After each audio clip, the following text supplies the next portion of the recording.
And speaking of jumping ship, you recently sat down with Stu Snyder.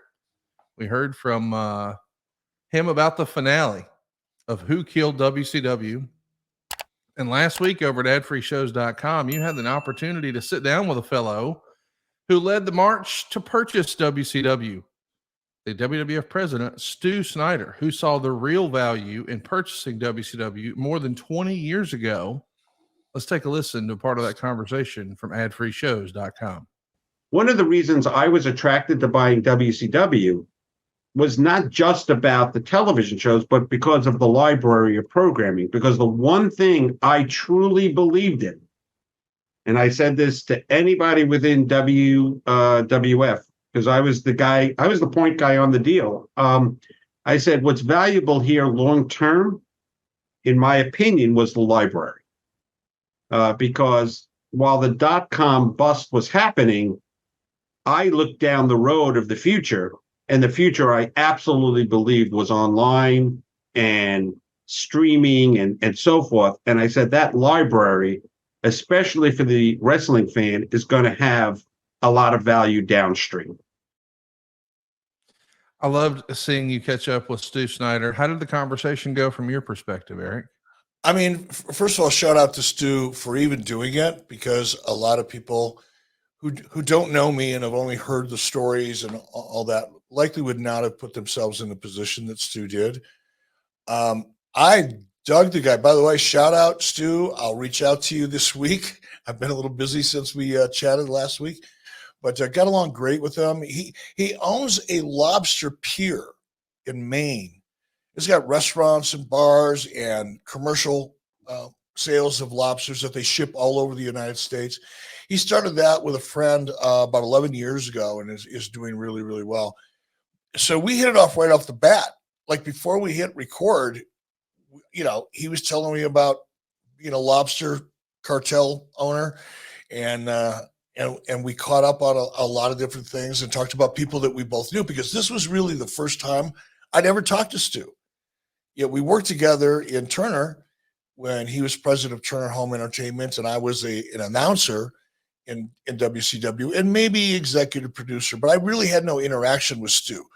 All of the interaction between Stu Snyder and Turner Home Entertainment would have been between either Stu himself and Sharon Sadello, who is our VP of marketing, or somebody that works for Stu and Sharon Sadello. I was never in any of those loops.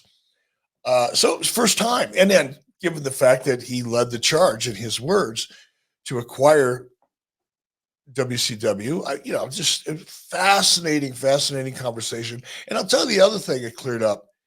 In my mind, which is the only thing that matters to me right now on this topic, in my mind, this issue is resolved.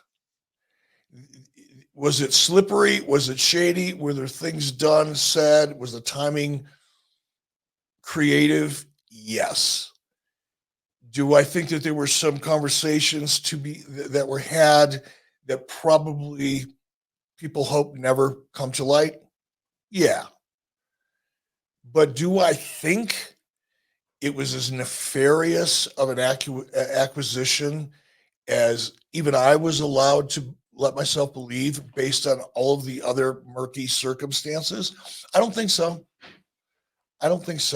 I think that from Stu's perspective, and I'm going to butcher the background on this, so forgive me for that. But, from Stu's perspective, they were willing to pay a lot of money, the first go round, a lot of money for WCW initially, because there were two deals. There was the deal they attempted to close with an acquisition of WCW from Turner Broadcasting way before Fusion Media got involved. This was back when WWE was on Viacom. And it was Viacom who shut the deal down. Once the deal got shut down, we believe, Stu and I both believe, and I 100% believe this. In fact, I'm the one that I think connected the dots first before Stu and I even talked about it. What I believe happened was that an attempt at an acquisition was made at a certain point in time, long before I put Fusion together, right? Put the deal together, I should say. That deal fell apart because Viacom did not want any more wrestling programming. And because of the nature of the contract between Viacom and WWE at the time, WWE couldn't air its programming on other networks, competitive networks. So Vince got his hand slapped, was told, no, you can't do that, which is an interesting story in itself if you know Vince at all. I could only imagine being a fly on that wall. That would have been a hoot. That deal died. Things progressed. Brad Siegel calls me, says, hey, do you still think you've got somebody that would be interested in buying? That's when I got involved. So connecting those dots, and not even really connecting the dots, but seeing the timeline from someone else's perspective filled in a lot of gaps with the information that I really didn't know. I may have read it, I may have heard it. It didn't settle in because, unless I'm hearing it from a credible source, I really I don't care. Whew. Try not to swear in this show. We want no more red flags. So yeah, it was a fun, very informational. I think the people that joined us from ad-free shows, a lot of them commented on how much they learned. And that's one of the reasons why, you've got your insiders, series on the ad-free shows. I'm seeing a lot of the same comments because we're engaging in conversations with people who are actually instrumental in the industry at an extremely high level, who've gone on to become even more successful. We're having conversations that are real, they're firsthand, and they're detailed in a way that you really can only get from the principals involved. You can't get it from a sideline reporter, so to speak.